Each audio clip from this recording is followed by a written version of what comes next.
Hello and welcome to this webinar on Public Health England's Cardiovascular Disease Prevention Return on Investment tool. This presentation will focus on explaining what the aim of the tool is, how the tool works, how to use the tool and interpret results, and how to get further guidance and details. This is a local and national ROI tool for CVD prevention in high-risk individuals. It is based on an up-to-date evidence review for interventions for detection or management of high-risk conditions. The tool allows the user to explore CVD prevention strategies in patients with one or more of 7 key CVD risk factors. Note that individuals with pre-existing CVD, or those not considered to be at high risk of CVD, are excluded from the tool.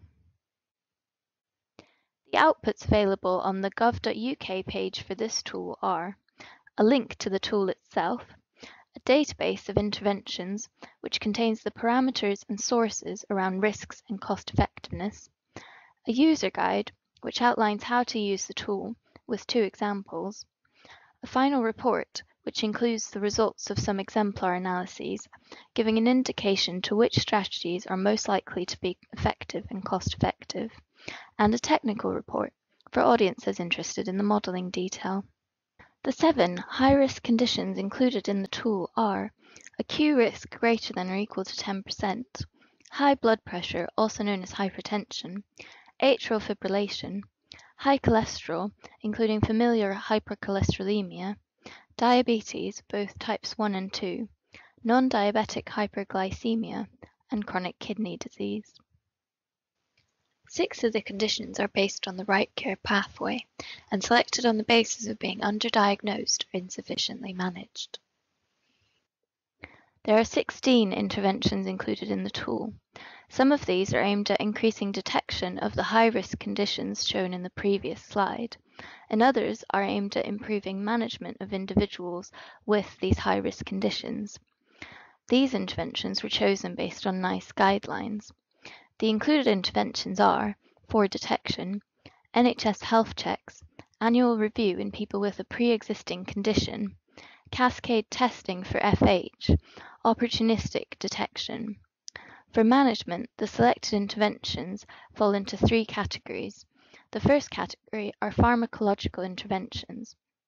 These include antihypertensives, lipid modification therapy, anticoagulants, and blood glucose lowering medicines. Another category is lifestyle interventions. These are the NHS Diabetes Prevention Programme, diabetes structured education, weight management, smoking cessation, and nutritional advice for CKD. The third category are interventions that improve adherence to pharmacological interventions. These include blood pressure self-monitoring, insulin pump, and medicines use review. The underlying model in the tool is a microsimulation model based initially on the Health Survey for England. The interaction of multiple risk factors in a single individual, multiple interventions acting on a single risk factor, and cross-cutting interventions are integrated into the tool. This means that, for example, you can consider the impact of interventions for a person with both hypertension and AF. This diagram shows how the model works.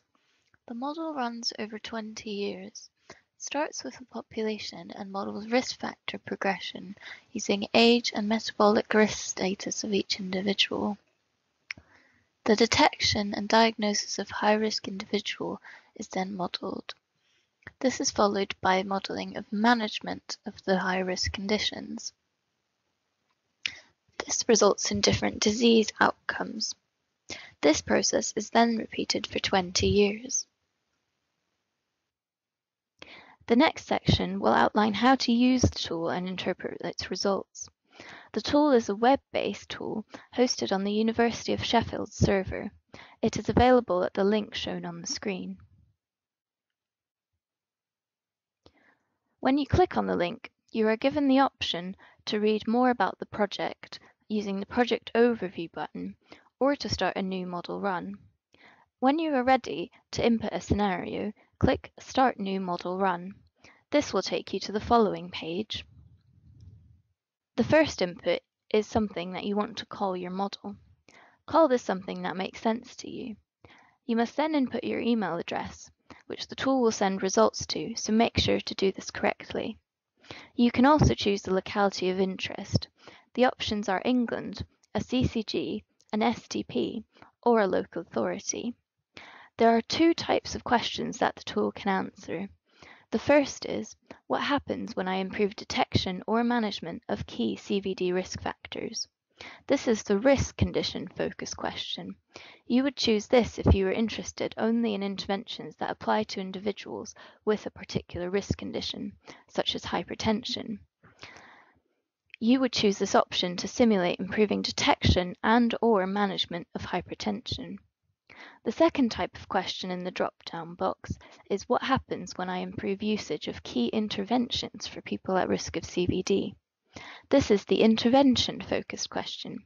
You would choose this if you are interested in a particular intervention, which may impact individuals with one or more risk factors. Selecting the second type of question also allows you to input a user-defined intervention. You can do this as long as you have the parameters to populate it. For this demonstration, we will choose the first type of question. What happens when I improve detection or management of key CVD risk factors? We will focus on hypertension and finding out what happens if you improve detection and management of hypertension. This is the same example that is included in the previously mentioned user guide. The user guide also outlines an example of choosing an intervention-focused question if this is what you are interested in. Once you select these options, click Next to proceed to the following page. The top table shows detection of high-risk conditions. The column on the left shows current proportions detected, and the columns on the right show target proportions detected. The column on the left is automatically filled in with national estimates. If you have more up-to-date information for your area, you can change these. The column on the right is where we will input our scenario of improving detection and management of hypertension. As we are interested in a scenario of reaching these targets in 2 years, not immediately, click on the Changes Phased Over Time box on the top right-hand side. This allows you to phase in changes for up to 3 years. We will input targets into the right-hand side columns for hypertension. We have an ultimate ambition of 80% detection. Therefore, we input 70 into the detection target for year 1 and 80 for year 2. We leave 80 in the box for year 3. Once you have made these changes, the box borders on the boxes that you have edited will turn green. This is the table shown when you scroll down on your screen. It shows the management of high-risk conditions. We will set the target for the proportion of patients who have hypertension detected who are well managed to 70% in year 1 and 80% in years 2 and 3. On the very bottom of the screen, you will see discount rates for costs and quality adjusted life years, QALYs, a measure of health impacts. The default values are those recommended by HM Treasury in the Green Book. We will leave these unchanged.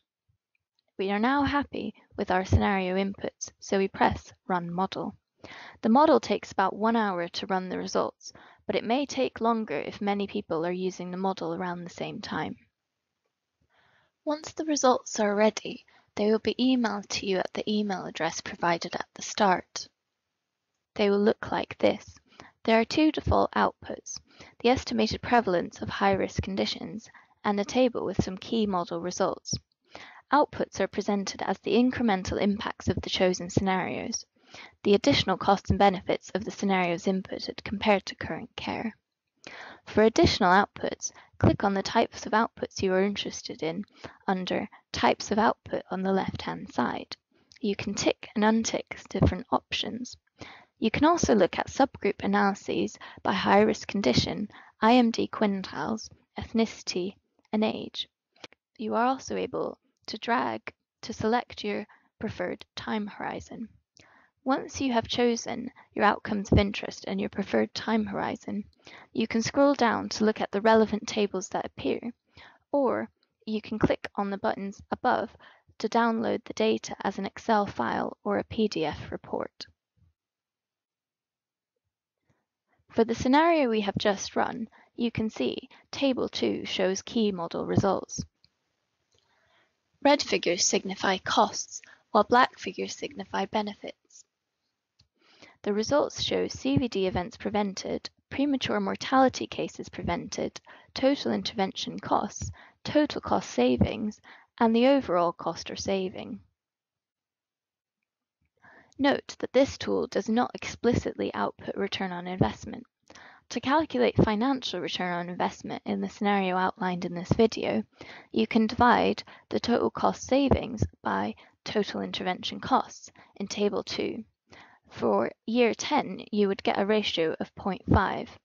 This means that for every £1 you invest, you get back 50p in discounted value after 10 years.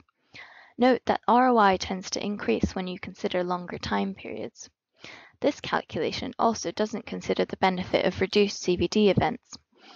To consider the monetary value of health benefits in the estimation of return, you would tick Health Benefits at the top of the page.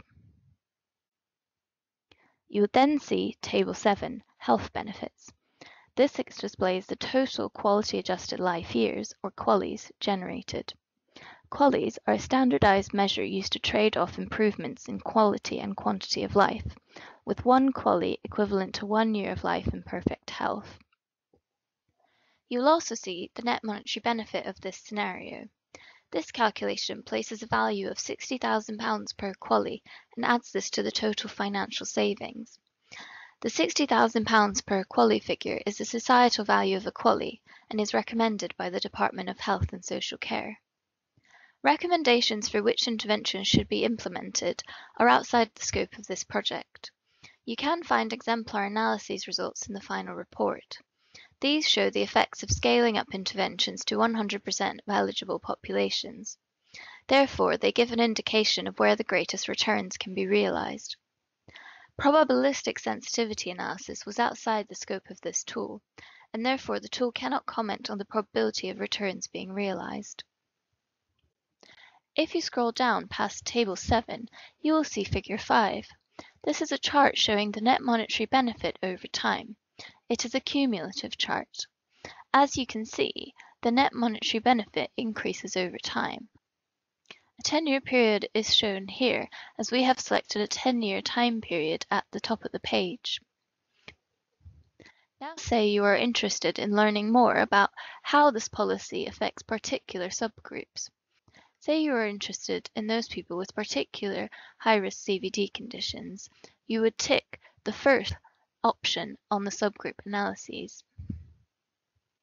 You would then scroll down and find Figure 18, which shows the net monetary benefit over time by risk condition. As you can see, each of the coloured lines correspond to one of the risk conditions.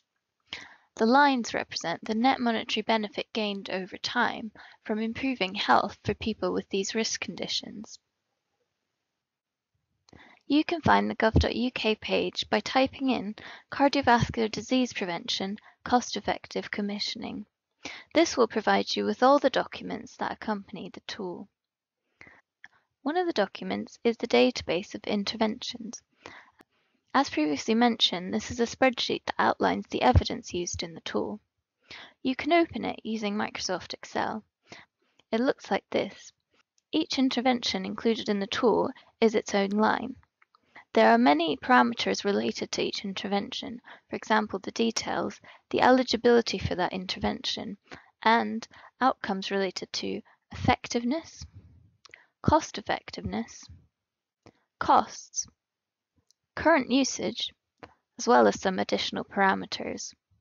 This may be helpful if you are interested in what evidence was used to shape the tool.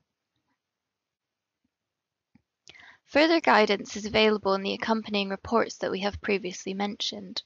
In particular, the user guide outlines in more detail how to use the tool. If you have questions about the tool after consulting the user guide and accompanying reports, please contact PHE's local Knowledge and Intelligence Service colleagues or email the Health Economics team at healtheconomics@phe.gov.uk. A transcribed version of this webinar is also available by contacting this email address. Please also email us if you have any feedback on the tool. We may make updates if there's a strong rationale for doing so. Thank you very much for joining this webinar.